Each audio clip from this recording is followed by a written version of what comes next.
Welcome back, everybody, to the Laugh Cry Club. I'm Joy. I'm Rebecca. Hi, everybody. How are you doing? Welcome back to another episode of your favorite podcast, your favorite therapists in the internet world. If you're new to the show, we are two licensed therapists with over 20 years of experience. We're here to share all of our wisdom and knowledge, give you the facts, give you things that are based in research and science. And reality. Let's talk about that. And reality, because there's a lot of stuff out there on the internet. We don't want you to be led astray. We are your big sisters here to help you along this journey of life. Yeah, we're everyone needs a big reality sis. check that you need. Yes. And we will give it to you straight. So, if you ever have a need for advice, or if you're like, I don't know what to do in this situation, I would like to ask a therapist, ask your big sisters here. We're here to help you. So thank you for joining us on another episode. Rebecca and I were chit-chatting. We always kind of chit-chat about like what topics we want to address. I saw, how things come in threes. I just saw a series of like really upsetting things in mental health news this week that I was like, can we just talk about the things that are in the news around celebrities, celebrity culture, but also like what we can learn from the things that we see around mental health when it is specific to someone in the spotlight or someone that's like considered a celebrity. And also just kind of bringing to the forefront that it's not something we should be seeing the way that we're seeing it. And I think that's also really hard. So that's what we're going to talk about today. Yeah, I like that because mental health things happen to everybody. Just because you're famous doesn't mean you're immune. Right. Well, you know what? It's funny because, I mean, this sounds really stupid when I say it, but it's like we do a lot of assumption that fame and fortune equals happiness or that you've like made it. Obviously I'd love to be like super rich, right? Sure. I would never want to be super famous. I'm thinking like, think about Taylor Swift famous. I was thinking about her whole wedding thing. And I'm like, how gross does that have to feel that you have to like put tents up to hide people? Like you have to go to that length, hide something really special to you to make it intimate and just for you. Exactly. Like that. And that's what you have to do because when you get famous, everybody thinks they own you. Everyone thinks they own you. And it is so, and everyone gets to weigh in and everyone gets to, love it. Taylor has said this in the New York Times interview. It's like everyone will project onto you. So you have to just know that that is a part of fame. Really we talked about projection. We talked about this last week of like everything is projected onto you. So it's like the same thing where you have to get to a level, like her level of fame is just off the charts that she has to choose one of the venues that has access to the tightest security where she can hire the police department or at least like reimburse the city for the security that it required to patrol around MSG to make sure that your wedding is safe on top of just like planning a wedding in and of itself that is stressful. I think about these people walking just to go get coffee. Like you can't even step out your door because there's cameras or people videoing you. It's like I would just melt, I think, because I'd be like, oh my God, like it's just a bad day. I'm just making a quick run. Like it's so much pressure. It's so much pressure. Yeah. So just like we're thinking about this and how we also see this in the news and how when we are disconnected from someone and we don't have a relationship with them, how easy it is to project things. And also just the pressure of fame and what that does to someone's mental health. Now, we've seen plenty of celebrities where this doesn't happen to them, but I also think it has so much to do with the people they surround themselves with. If they have people around them that is like holding their feet to the ground and being like, don't get too big for your britches, those people are likely going to be more mentally healthy because from what I can tell in celebrity culture, and I am a huge celebrity nerd. I love pop culture. You are. I love celebrities. I love reality TV. Like you name it, I am the gossip world. I love it. I love it so much. The people who I think don't do well is they get swallowed up by the vultures of that world. They suffer from, they're victims of horrible abuse, whether it be on the sets. Like we've seen the horrible documentaries around people who are abused when they're maybe child stars. Like there's a whole gamut of like money and power can equal some really, really, really dangerous and horrendous crap. We're not immune to it when you don't have money and power, but I think it just elevates it to another level that like people with a lot of power and a lot of money, we've seen what happens. We have seen that when you are surrounded with yes people, bad things can happen because you don't want to be ousted. You don't want to be like called out of the group. You don't want to be not associated with this money and power. It's the survival instinct, right? You want to be in the tribe still. And to do that, you have to do certain things. Yeah. And like how jaded and warped your brain must get just being in that world. You know? Yeah. There's so many examples I could provide right now that I'm trying not to because I'm like, I don't want to go off on too many tangents today. But today's these stories captivate us, right? They absolutely captivate us. Because one, they're famous people, and we have the social media world. Like we've talked about it. We're from Gen X. There was no social media when we were growing up. It's all over the place now, and it creates this feeling, or makes us be witnesses to whatever's happening in the world rather than just kind of like the casual observer, right? I mean, if you think about your normal life, you just kind of observe things in your neighborhoods, essentially, or wherever you're at. Right. But now we like are witnessing whatever somebody's putting out in the video, whether I want to be a witness to it or not. If I pull up social media, one of the sites, all of a sudden I'm inundated with all this video content. And I'm seeing all kinds of things that I don't like and I don't want to see. It's just, we've talked about how much it pulls us in and taxes our nervous system. But I think it also leads to we have to think about are we being curious or compassionate? There's a difference between those two. Yeah. So specifically what brought up this topic was one of the news stories that you may or may not be familiar with is Perez Hilton. Now, not to be confused with Paris Hilton, but Perez Hilton is a professional blogger that honestly I have followed since when they first came on the scene. I figured you had. Yeah. 'Cause I actually don't know who Perez is, but I've never really followed him. Okay. I mean, I remember when it was probably earlier than that, but I have friends who at the time when Perez was kind of up and coming with the blogging world. Now, again, the blogging world was huge in 2005, 2006, 2007. It was all blogs. People made so much money off of blogs. This was way before Instagram. And so Perez Hilton, I remember my friends lived in LA, right off the Sunset Strip.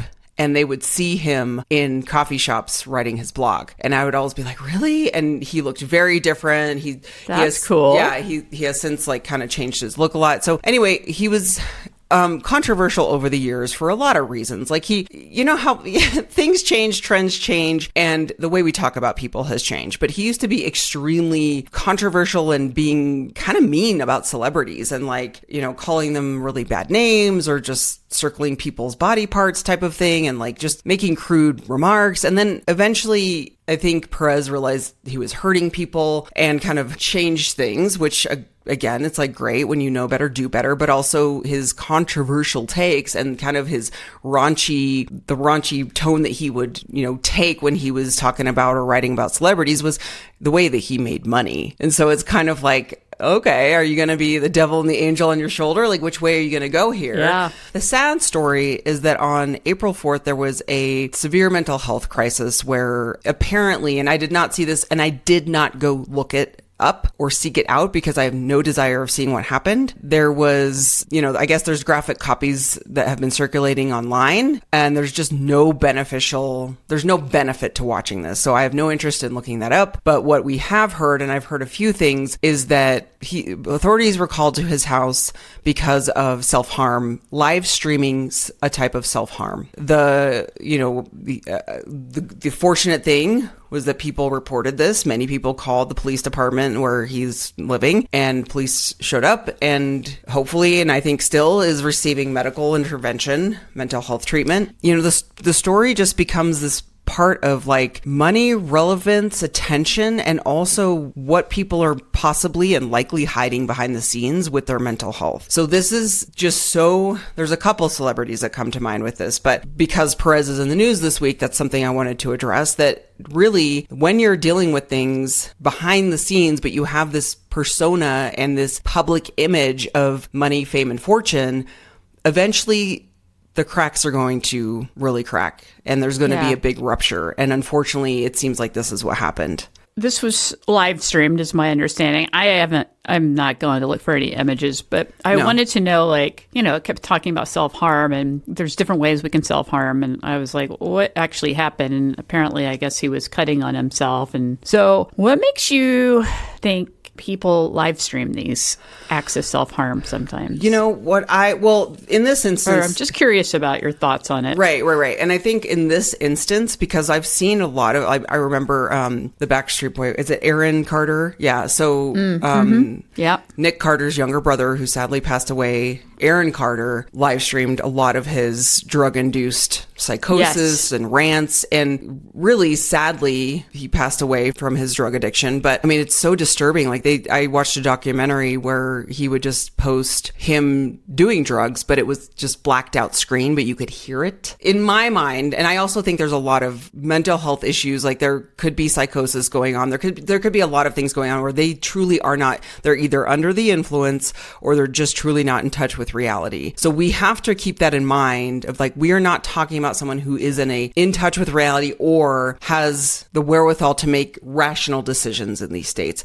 So, I mean, obviously, but the reason of the question of like why they would live stream it, I would venture to guess, my best guess would be they have a relationship with their fans that is distant enough that is safe. Meaning it's a cry for help. Safe space. Yep. It's a cry for help, but it's distant enough that they don't have to be like face to face with someone. Yeah. So, because that's different. When I decided to self-harm, that's a really intimate thing. Most people are not self-harming with somebody else in the same room, face to face. But this is, I think you're right. Yeah, there's a level of safety in that. There's a safety and also familiarity. And I think that there's this cry for help. I don't think there's an actual awareness of like what they're doing, but I've seen that. I also want to bring up another famous person, Ryan Adams, not to be confused with Bryan Adams, two very different musicians. We all know from back in Summer the of day. '69. But Ryan Adams is a musician who, it breaks my heart because I see his highs and his lows on his social media. I'm not familiar with Ryan You're Adams. not? Okay. So No. if you're not familiar with Ryan Adams, he has probably composed and written some of the most famous songs you've ever heard, like Stars Go Blue. I would say he's one of the most prolific songwriters out there. He has insane amounts of albums because he is just he's like a Taylor Swift, a male Taylor Swift, but take away like he unfortunately I think has underlying mental health issues that are it's just taking him down. His social media breaks my ever loving heart because you can tell he doesn't have a good support system. I would argue this with Aaron Carter, that his support system, well, I take that back. Probably his drug addiction and his substance abuse isolated him to where his family was like, because I would argue like his family was like really trying to help him, but he just was so steeped in his substance use that he had isolated himself so that he could use. So I want to make sure that's very clear because, God forbid Nick Carter hears this and like, I love you, Nick Carter.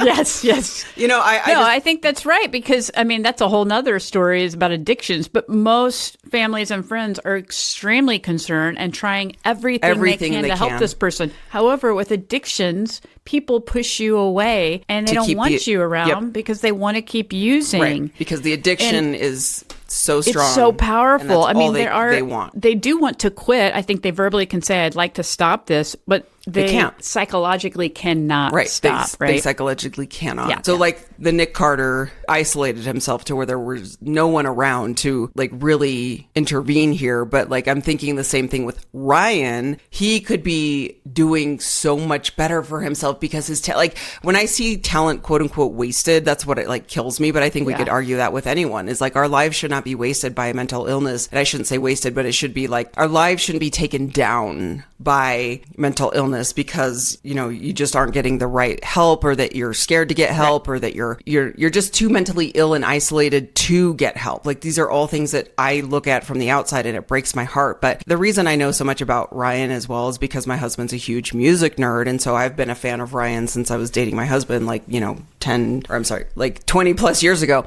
You're like, I just started dating my husband 10 years ago, but we've been married for 20. For so long. So we're dating again. So I feel like Ryan, from what I know, has been like, those savants that are just so brilliant, but they just can't but that's also like their demise. That's what is happening to Ryan. So he will post things on his Instagram that's almost like really cringe, where you're like, buddy, like reach out for help. Like he will post about getting sober, but then you can tell he's using again. And then he'll write this plea of like, I've lost everything. No one will talk to me. Like it's a cry for help. And then he's like, I'm selling all my guitars because I don't have any money anymore. And you're like, oh my gosh, like it's so sad. And you can tell that he just has this like very isolated world where I'm sure if someone was tried to get him help, it would be probably really hard because it sounds like he's just, I don't know if he's resistant to it, but in any event, it's like, these are the moments where celebrities on social media, the other thing that I wonder when people, because Ryan will live stream a lot. He live streams all the time, mostly of him writing or playing music of his songs, but he'll like just live stream him walking around with his cats in his house. So he has a lot of cats. The thing that comes to mind for me is like, that is a way to connect with people that's totally safe because you're connected and you have your fans watching you, and that's all you've ever wanted was your fans watching you. But you don't have to be accountable to anybody because we can't actually reach you. But you have this adoration of people being like, we love you, Ryan. We hope you're getting help. And I think celebrities really like that because they like the attention. They like fame. There's this door there that's like, and you can't touch me. Then that makes you feel more validated as a human being, right? When you know people are caring about you. Yeah, like, and I think that like there's some level of that. So, but as the people who are watching this, I think it's equally disturbing because we can't do anything. It's such a weird thing because we've never been this close to celebrities ever. Literally seeing inside their homes. You know, like we can see photos of like where, I mean, granted, most people keep things fairly private, but like with Ryan, I'm like, I know what your kitchen looks like. Or like Adam Duritz from the Counting Crows was like having a cooking show for a while. And I'm like, this is so weird. Like I am such a huge Counting Crows fan and I'm like literally in Adam Duritz's kitchen. Like, so I think that we've never had such access. So for us psychologically and these parasocial relationships, and parasocial means like you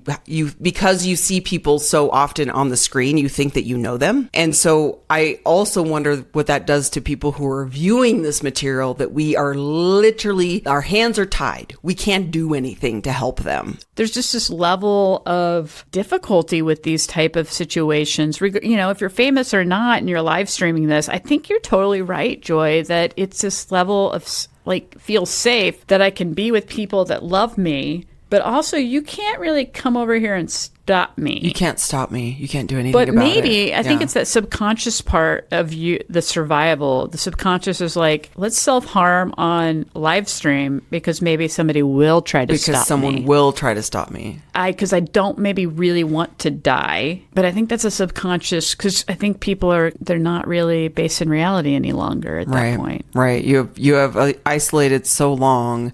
Yeah. And that's just a big reminder again that the people you surround yourself with makes a huge difference. And you have to have a social circle. I don't care, like introvert, extrovert, you have to have people around you. That is like one of the big research, one of the biggest researched pieces around like the antidote to depression is having a community and having people around you. And I cannot imagine how messed up it is that you don't know who to trust when you are a celebrity. Can you imagine like not knowing? No, you wouldn't know. You're like, do they want my money? Exactly. Or are they just hanging out with me because I'm famous? Right. Or because they really genuinely like me? Right. Can you imagine having to question that? Like for any interaction, like if someone is being genuine? I think that would drive me absolutely bananas crazy. Right. It would lead to almost a level of maybe feeling insane. If I'm always having to question reality, I can see why maybe there can be maybe more breaks with reality. That would be an interesting study. Do famous people have more mental health concerns than, say, the average person? Like, is there... I don't know. Yeah. Because there's a level of doubt and anxiety, I think, associated with. There's added layers to already being a human, which is hard to be a human. So there's added pressure. Everything's turned up. The volume is turned up on every facet of your life. People watching you, people criticizing you. We all deal with these things, but they are amped up to a bazillion times more than the average human. Insecurities. Everyone's going to call it out for you. People you don't even know. The art that you create is going to be criticized. So if you are not someone... sounds terrible. If you are not someone who has an insanely stable support system around you, good luck. And don't get famous. The whole point of this discussion is like what happens to us too as a society, because I don't want this normalized. I don't want this to be continuing to be news headlines. And the other two that I wanted to just briefly go over really quick was one is the Ariana Grande, not debate, but just in the headlines around her appearance right now. And then the other one is the Clancy trial. So there is a mother who, I want to give a trigger warning, that this mother with possibly postpartum psychosis killed her children. That has been also in the news, brings up the question around what postpartum depression is, postpartum anxiety, postpartum psychosis and treatment, and what this really can do to women. And so that's been in the news, which I'm sure is bringing up a lot of feelings for a lot of mothers who've experienced this and maybe are afraid to talk about it, because it's okay to talk about it with either trusted friends or a therapist, to be like, I've had those moments where I've either thought about harming myself or harming my child. It likely feels very shameful to say, but it is a very honest, real, and normal thing to say for most women that have gone through that. Several mothers that after giving birth or even during their pregnancies, I think that's something that comes up in therapy a lot of times, that they are concerned and oh my gosh, I don't want to be in that position. What can I do to try to help myself? It's so hard because there are certain things and skills that people can use to help themselves, but it's really related around hormone imbalances and fluctuations. You could be probably the most healthiest person ever. It happens. It's very serious. And I think it's something we in this country have just always never really wanted to talk about, because we love to blame mothers, Oh, we sure do. Women, mothers, Mothers, it's all your fault. It's a serious thing that we should think about. If you know anybody that's pregnant or having children, have some extra TLC for that person, because it's a struggle. Even if they're not experiencing, I think that's a fear for most mothers that they will have this experience. Which is 1,000% valid, of course. 100%. Because you don't know what to expect and you don't know the signs. It's very important to recognize the signs beforehand. Talk to your doctor, talk to your OB. Other thing that I think is really important is to, if you're not already in a mother's group, a community of parents that are supportive, that you can talk to and talk honestly about this, it's also okay if you're oh, what do I do to support a new mom, is to just ask the questions. So I always advise clients who are maybe concerned about a loved one, either going through self-harm, suicidal ideation, or something like this. It's okay to ask the direct question, because guess what? If they aren't experiencing it, they'll be like, no, I'm good. If they are, they're going to be so relieved that you have named it. And trust me, someone who is experiencing either suicidal ideation, self-harm, or something similar, they're not going to just volunteer that information. If they're not used to these kinds of conversations, they're not going to offer up these thoughts, because most people are ashamed, they're worried. A lot of people are fearful, even clients, to talk about this in session, because they worry about all of a sudden, if they say something, they're going to be locked up in a mental institution. How many times have you seen that? I see it all the time. Anybody that has any type of suicidal thought, meaning the thoughts of, I just don't want to be here anymore. Yep. Not you don't even have to have a specific plan. It's just, I don't want to be here. People don't want to talk about them because they think therapists, which we do have this power, we're going to institutionalize them or do an involuntary hold, which we do have available to us. Every state has it. And if somebody's seriously suicidal and we feel like we can't get them the help they need, then we can petition for a 72-hour hold. It's called different things in different places, but I've never done that in 20 years. I've never had to do it. Have you? You've had to do a 72-hour hold on somebody? Yeah, I've done it a couple times back when I was at Kaiser, and actually when I was working with children too, just because it happens. I was working with a riskier population. That just, at times that happens. And here's the thing. is if you're worried about what that's going to look like, look at it as a resource for help. It is not something that is all of a sudden going to be labeling you as crazy and you're going to be in a mental institution for a long time. So maybe it would help really quick to like break it down. Like if we had to do, let's pretend a client came to us and said, I'm having these thoughts of suicide. Here are my thoughts. Like go through the steps, Rebecca, of like what we're kind of like required to do. And as so people maybe are not as scared. Well, if somebody's going to say, validate that's, scary to have these thoughts. Thank you for feeling like you can share them with me, but let's talk about them. I want to talk about them. So basically we just get direct and say, well, tell me about these thoughts. And so we have a conversation on what are the thoughts? When are they happening? And then we're kind of like thinking, are these being triggered by something? We're always kind of gauging like how serious the thought is. Is this mild, moderate, or severe? And then we look into, okay, you're having the thought. Are you having any plans? Do you have a specific plan on how you would do this? And then so that I'm going to have some further conversations. I'm starting to get a better picture of like where walking this through goes. This. How much thought have you put into this? Yes, and what kind of planning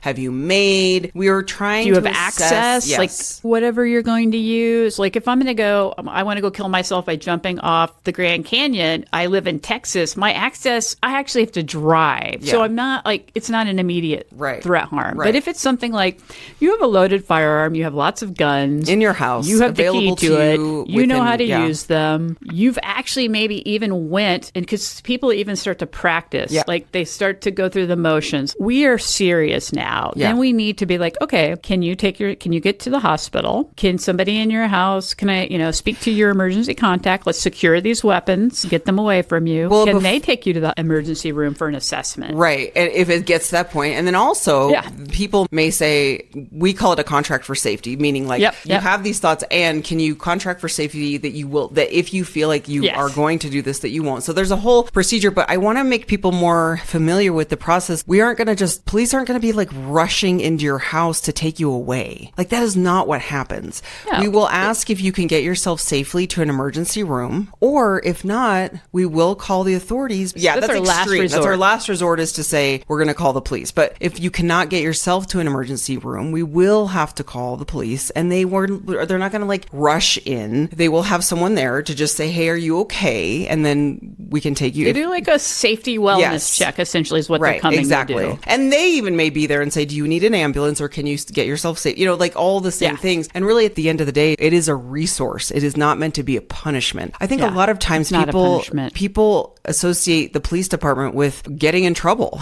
And so, well, of course, yeah. So I want to make sure people understand that the reason we would have to call in the police department was because they are there for that resource. They are there to be mental health interventionists in that very brief moment to get you from point A to point B. They're not therapists, of course, but like that is a tool for us to use to get you to the proper level of care. If you are unable to do it yourself, we always want to include the patient or the client in this conversation. My hope is that we can contract for safety and we don't have to go any further. But if we do need to go, then I want you to be able to get yourself there if it's safe, or I want your emergency contact person, somebody in your home, to be able to transport you. Right, exactly. And if it's imminent, like I have a gun in my hand, or I'm going to do something with this knife, and you can't do any of those things for me, I'm going to continue to talk to you. I'm going to put you on pause, and then I'm going to be like, I'm going to tell you what I'm going to do. I'm like, I am going to have to call, 911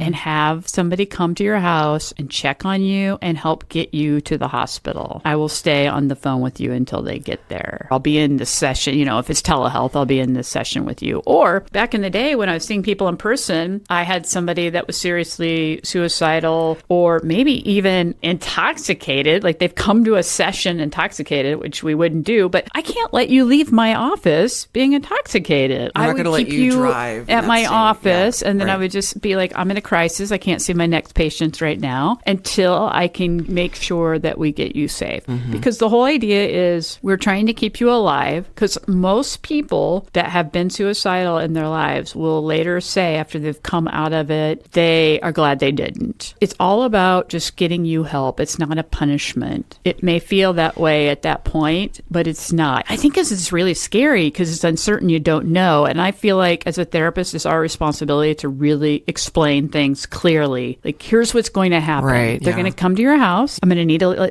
you're going to let them in the door. I can be on this phone with you while we have a conversation with them. But I'm also, when I've had to call, I've told the 911 operator, this is what's going on. I've got a client. They, highly suicidal. We've tried all these other options, and now I need somebody to come intervene and help them get to the hospital. And then they're going to say, do they have weapons currently on them? Like, because they need to talk about officer safety. I'll be like, no, they put those away. Everybody starts to have a really clear conversation about what's going to happen. And that's the thing, is like explaining it step by step is really helpful too. It's almost like when you go to the doctor and they're like, now I'm going to do this and now I'm going to do that. Like, makes me feel less scared. Yes.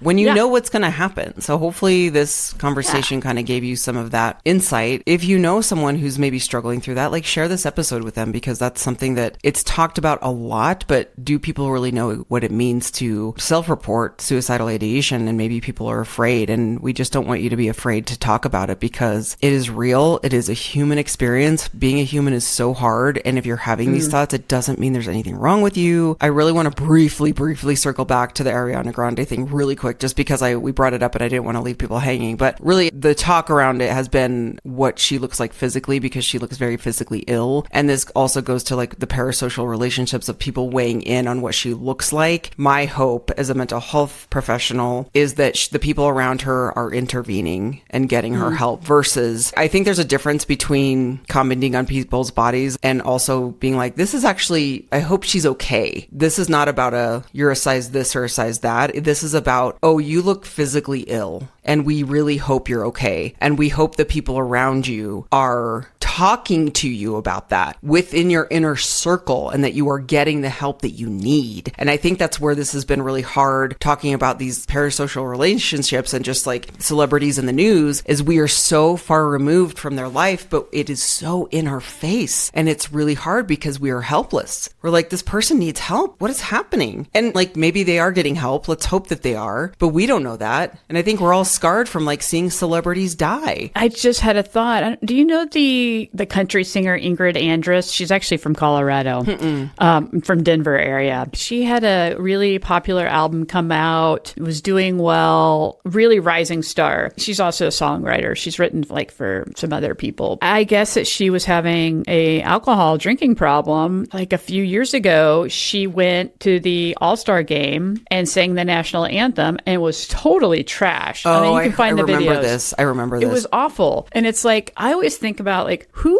are your people that allowed you to be trashed and go out there? I mean, stop this. These are, I mean, hopefully these people are gone, but now she's trying to rebuild herself. And it's like, she was really rising star. Then you have a fucking issue out in public, and then everybody slams you, and now she's like back to down here and has to try to work her up. And I'm just like, it's so sad what we do to people. It's like we hold them on this pedestal, but they falter in some way, and then we all shame them and demean them. And it's like, that was a serious problem. Like, she had to go to rehab. Right. And it's like it just makes me sad what we do to people. You don't really get to have an opinion. You don't know these people. You don't know these people. And the hardest part is like, people are making mistakes in the public eye because they're celebrities. The mistakes that we would make, any human would make, but because they're celebrities, like, everyone gets to weigh in, everyone gets to make jokes. Oprah just had an episode about this, and I haven't listened to it yet, but it's on my list. Is like, why are we so mean these days? Like, everyone is just so mean. We are. Like,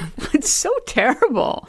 Why are we so mean? Like, I mean, I just really can't stop thinking about that concept of like, it's all about projection, Rebecca. It is celebrities. They receive the wrath of our insecurities, our frustrations. We are in a world that is very hard right now. And if we're not taking care of ourselves, the easiest target is a celebrity who's messed up, because we're like, look at her, look at them, look at him, you know, like just, Yeah. it is our own projections that we're putting onto them. So the moral of the story is, I don't know what the moral of the story is. I'm just here to say that Watch your judgment. Watch your judgment. And I even think, like, as we consume all of this content from celebrities, I think we need to be really careful of like how we're consuming is the word I was looking for. Consuming yeah. This material, because it is way too normalized. It is way too normalized to see to take down the fall down. I think it started in the, you know, late 2008, 2010s with like the Britneys and the Paris Hilton and the Lindsay Lohan, like when they started just kind of tanking, going downhill and like having these breakdowns, it was like laughed at. And like these poor women were like the laughing stock, where I'm like, these women are hurting. When this happens in the public eye, put yourself in those shoes and be like, wow, I would be devastated if I got completely trashed and went and sang the national anthem on TV, or like, you know.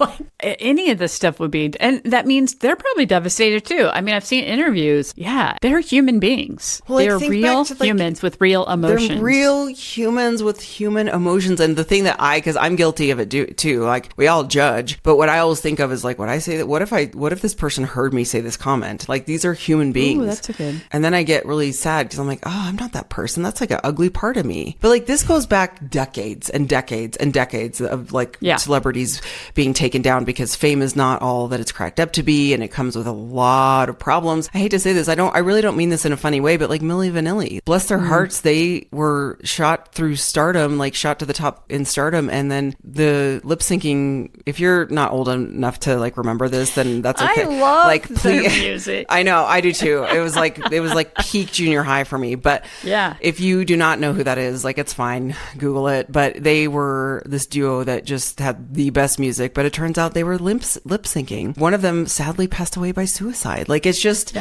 it took them down because the shame was so great. And this was pre-internet. Can you imagine? Pre-internet, this took them down. So and now, let's just say it wasn't all them doing this. Right. They had to have a group of people. Who goes like, yeah, I want to start lip syncing and being a superstar? Nobody does that by yourself. No one does. That's called a lot of people knew. There's a lot of enablers. And they were used. Mm-hmm. They were totally used. Totally and used. What happens? They get tanked, and then it was so just embarrassing really and so shameful for them. It took them down. So just think about something like that pre-internet, where now you have everyone in the world. Like Oprah mentioned this, and then we can end. Oprah mentioned this about the Mean episode where she interviewed the woman who was caught with the Coldplay scandal, where it was her and her boss like on the Jumbotron.